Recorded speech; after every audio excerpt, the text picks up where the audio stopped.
the last thing you want is to show them an image and like there's just something weird happening in the image and you have to explain to them, oh, I'll fix this in post-processing.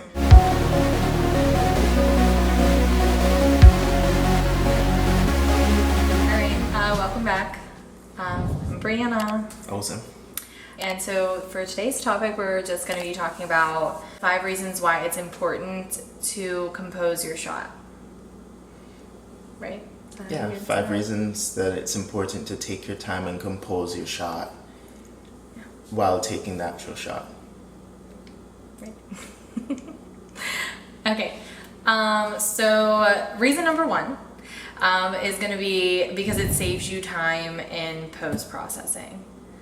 And do you want to explain what we mean by that?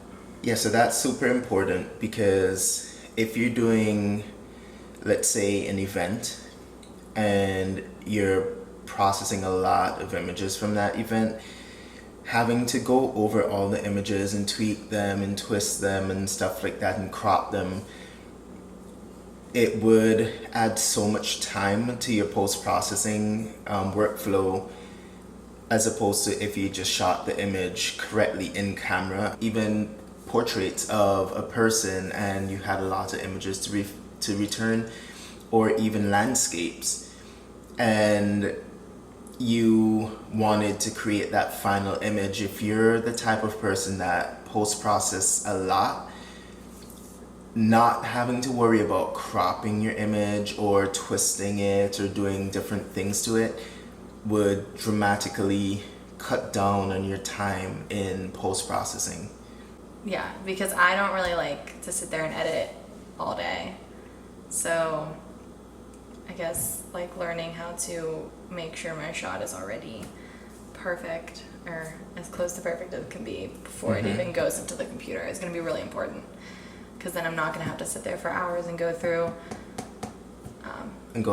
tweaking things. Tweaking everything in every shot. And then also it's important to know that when you take an actual shot, you don't have to spend 10 minutes composing it.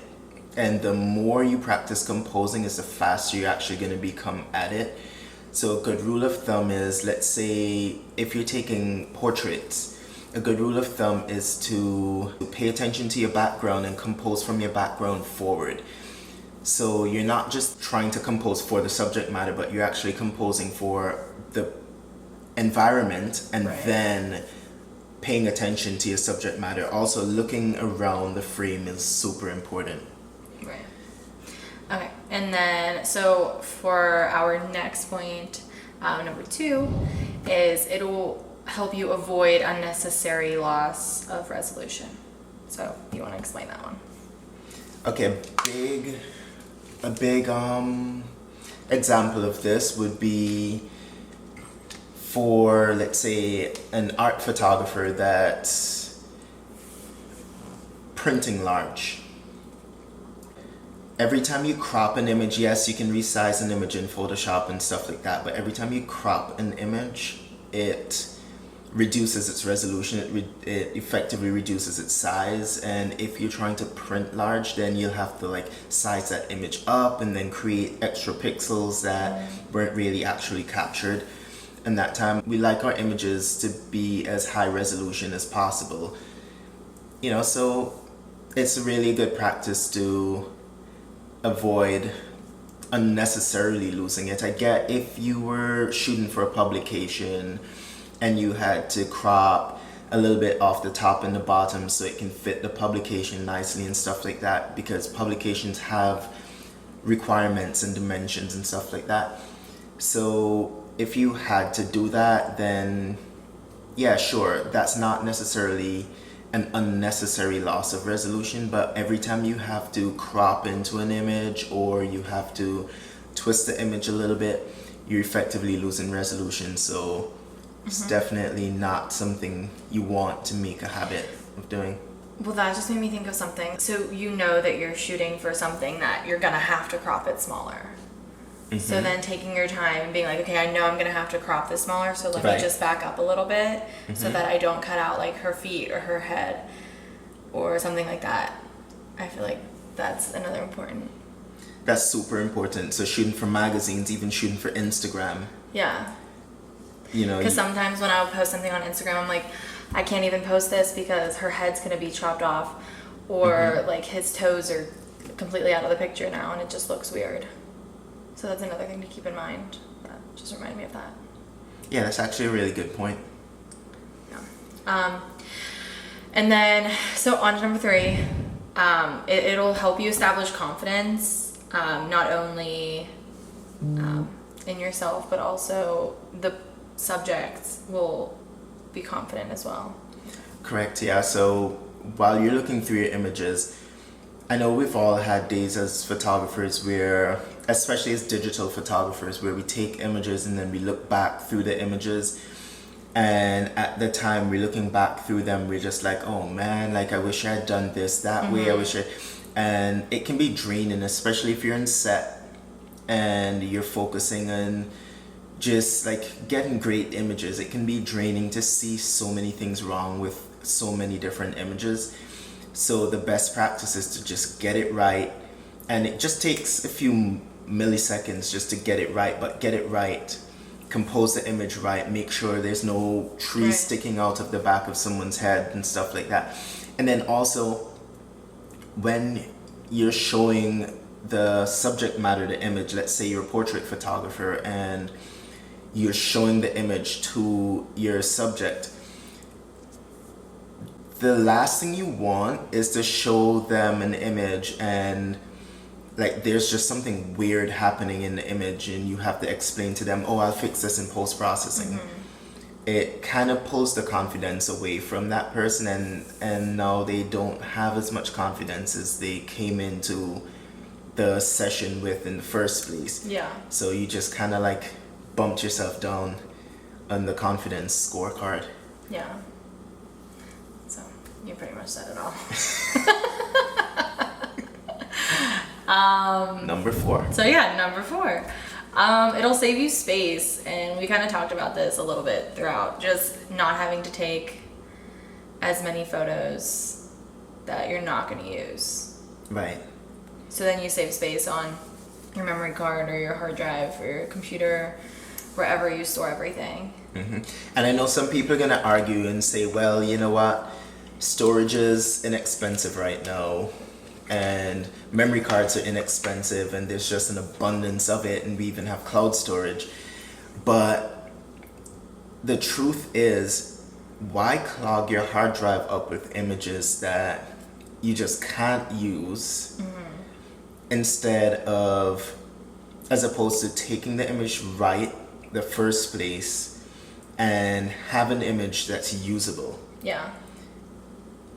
I would prefer having usable images on my hard drive. Or let's just say you were taking portraits, because I'm a portrait photographer, so I talk about portraits a lot. Let's say you were taking portraits and someone had a really, really good expression and you love the expression so much, but there's just something off. Maybe you cropped the person in a way that they weren't supposed to be cropped. And then that image just sits there now. It's not it's not something that you can use, and it's just taking up space in your hard drive. Are you going to actually delete an image that someone gave such a great expression, or you just going to end up like cropping it into their face and like losing more resolution at the end of the day? Yeah, and then you also don't have to sit there and go through 500 photos. Correct. Picking which one is going to be the best one, like I do all the time. And then that kind of brings us into Point number 5. Number 5. Just consistent work, basically. So if you're composing and you're taking time to compose your images, you're going to have a lot more consistent work, especially if you do it a lot and you practice it. So the whole point of this is that it grows your skill level as a photographer to where you're going to be able to produce consistent work more frequently, more consistent. More consistently great. So you're going to be able to produce consistent work over the course of a shoot, over the course of your career.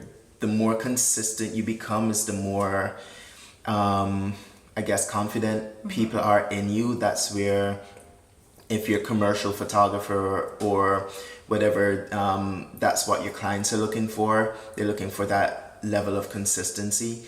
And then you get to grow as a photographer yourself. You always want to be challenging yourself, and we preach this stuff. You always want to be challenging yourself to grow as a photographer and to just keep producing work that's better and better and better every single time. Yeah. So taking the extra time to compose your image would definitely help with that. And you'll get faster at it. Yeah. I mean, you can compose images. You don't have to take 10 minutes or a minute to compose. I guess this brings us to the end of this video. It's a quick little video. Quick video. It's like record breaking. Hopefully it was informative, and that's the point of these videos, is to really answer the questions that people have been asking us and try to provide as much value as possible in a short space of time. Yeah. So hopefully we accomplished that today. You know, if you haven't subscribed to this channel yet, don't forget to hit the subscribe button and hit that little bell at the side so that you can get notifications every time we post a video. And don't forget to like, comment, and share this video if you feel that it could be of value to someone. Yeah. And I guess we're at the end of this one. I closed Yeah, it. you did a great closing. Okay. All right. Well, peace. Peace.